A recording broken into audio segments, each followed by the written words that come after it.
Plaza Negra sa harap ng Malati Church. So, ang ganda pala dito, oh.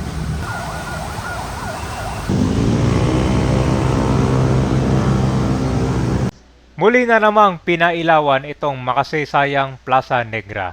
So ito po yung mga donasyon ng mga Capiz lights.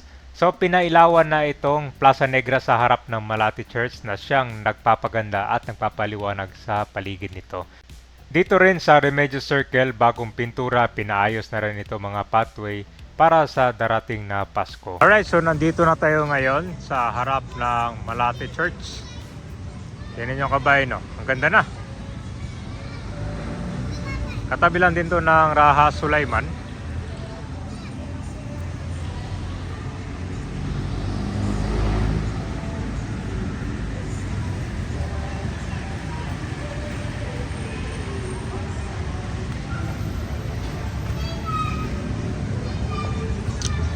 Alright, so itong i-update natin ngayon kabayan, itong nakikita nyo itong pailaw dito sa harap ng Malati Church. Mas maliwanag na at mas maganda na ngayon dito sa Plaza Negra. Pinailawan na ito ng Capiz lights ang Plaza Negra sa harap ng Malati Church na mas lalong gumanda at nagpaliwanag sa paligid nito. So ginawa nila itong pagpapailaw bago magsimula ng simbang gabi. So dito yan sa harap ng Malati Church, ha. Ito mga Capiz lights, ito yung mga galing sa donasyon, di ba? Alam nyo kabayan, yung pagkaupo ni Yorme talagang kaliwat kanan yung mga donasyon na natatanggap dito sa Manila. So muli kabayan, ito na po yun sa Plaza Negra na mas maliwanag at mas maganda na siya ngayon. So, una nang pinaganda yung yung Remedios Circle. Pinunturahan bago magsimula yung pesta naman. Maganda na, oh. Dati yung madilim pa to, talaga naging squatter area to dito eh. Mas lalong pumangit siya. Kasi ito makasaysayang plaza to eh. Saka wala na rin basura. So maganda to kabayan kasi simbang gabi, no? Ito yung Malati Church, no? Mas maganda, wala na siyang basura, oh. Ganun talaga mayroon ito kapag napabayaan yung lugar. Tapos walang malasakit ng paglinis at pagpapaganda.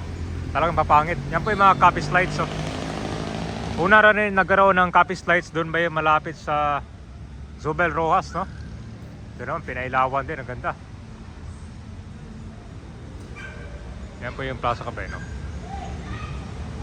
Yan yung kaliwanag na dito, oh.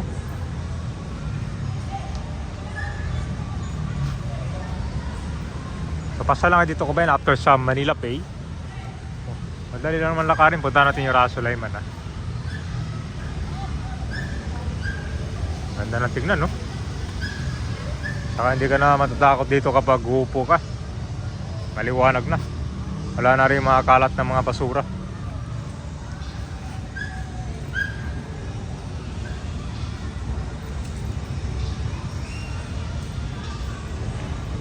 Yan, maliwanag na.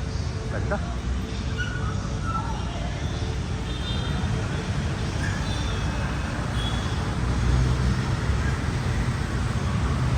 Saka yung dito, nilinis na rin siya. Wala na mga kanyang basura.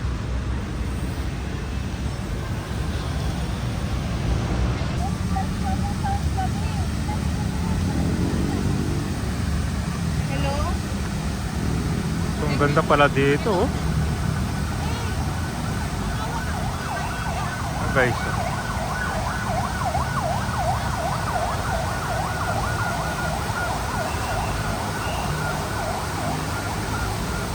Ng fountain, no? Iwanag na.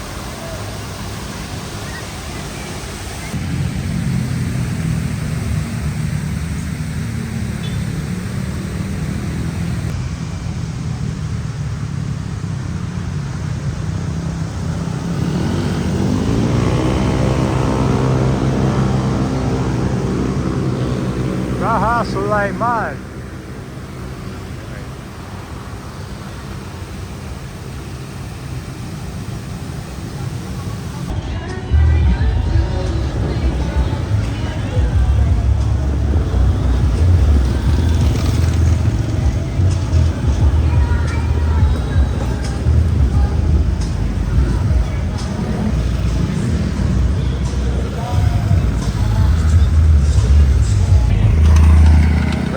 dito pag December na. May mga food bazaar din pala dito. So guys, may mga Japanese restaurant.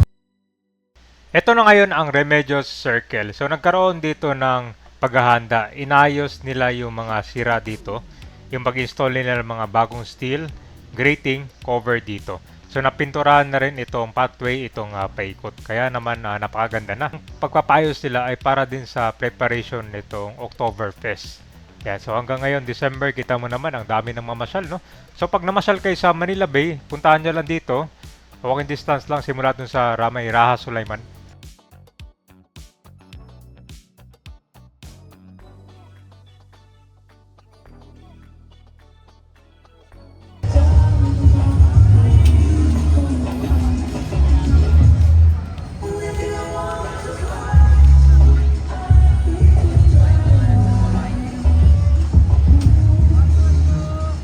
Yan guys, sa gitna. Ano? So dito yung mga patok na kondito. So yung seat samgyup. Kompleto na. So ito kabayan ang hanggang angkor pala to sila. Hanggang next year to yung food bazaar dito. So magsisimula sila 5 PM hanggang kinaumagahan na sila. Ayan. So, maganda. Kung naghahanap kayo ng pang food trip dyan, lalo na pag after nyo mamasya sa Manila Bay.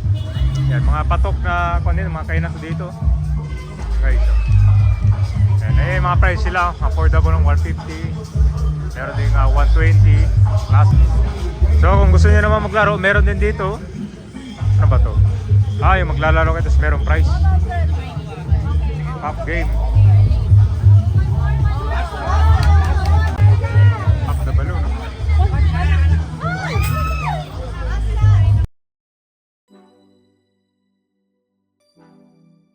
Pwede rin pagandahin itong Raha Sulaiman kasi ito din yung center of attraction eh. Nandito din yung famous restaurant, yung Aristocrat. Tapos yung mga nagja-jogging naman dyan, galing sa Manila Bay, dito rin sila dumadaan. Diretso papunta dun sa Remedios Circle. Alam nyo dati itong fountain na to, naging kuwalan to, parang paliguan. May mga naliligo to dati tapos puno ng mga basura lang yung fountain, no?